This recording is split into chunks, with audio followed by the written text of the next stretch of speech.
बहुत खुशी की बात है कि जब इस तरह का कार्यक्रम का आयोजन होता है तो बिल्कुल ये होना ही चाहिए और इससे कहीं न कहीं प्रेरणा मिलती है, जागरूकता बढ़ती है। और मैं विशेष तौर पर जोर देना चाहूँगा शिक्षा पर, क्योंकि शिक्षा ही एक ऐसा रास्ता है, एक ऐसा हथियार है जिसके बदौलत हम कोई भी सफलता को हासिल कर सकते हैं।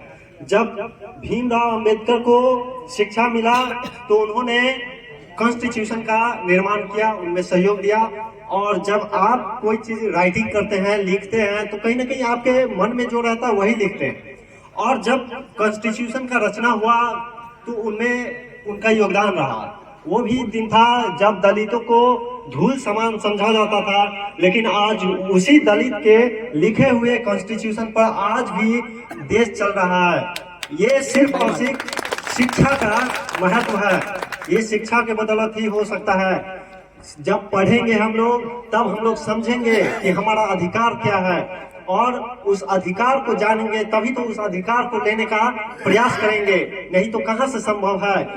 एक पहले के जमाने में ये होता था कि लोगों के मन में बैठा दिया जाता था कि हाँ ये मेरा अधिकार है। जैसे जो सवर्ण है या जो राजा हुआ करते थे वो पब्लिक को ये समझा देते थे कि हम ईश्वर के दूत हैं, ये हम जो देवता के दूत हैं, और जो हम बोल रहे हैं वो हम नहीं बोल रहे हैं, ये ईश्वर का मर्जी है। और पब्लिक भी उसको स्वीकार कर लेता था।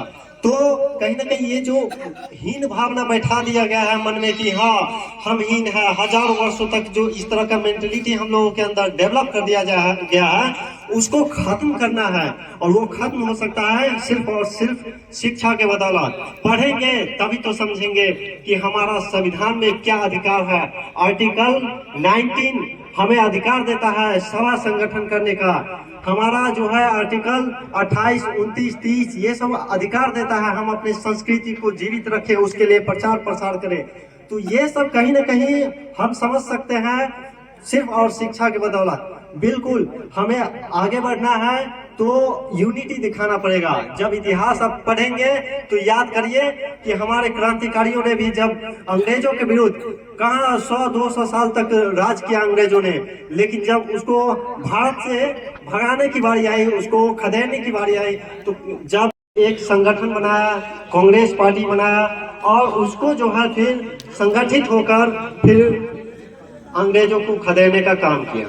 तो कहीं ना कहीं यहाँ दो चीजों पर मैं बल देना चाहूंगा। एक शिक्षा पर, शिक्षा लेकर जो सेटल हो गए हैं, अच्छे जगह जो है वो अच्छे पोजीशन पर पहुंच गए हैं, वो अपना कर्तव्य मानकर कि हमारा भी हमें अपने समाज के प्रति कुछ कर्तव्य है, ये समझकर वो आगे आएंगे। जैसे अभी रंजीत भैया हैं, इन्होंने किया, तो इसी तरह से जो भी अच्छे पोजीशन पर चले गए हैं वो अपना कर्तव्य माने कि हम आगे बढ़ गए हैं। लेकिन इससे सिर्फ हमारा समाज नहीं आगे बढ़ा है, हमें अपने समाज को भी आगे बढ़ाना है। अरे हर एक आदमी का स्वार्थ पूरा होगा तो देश का स्वार्थ ऑटोमेटिक पूरा हो जाएगा।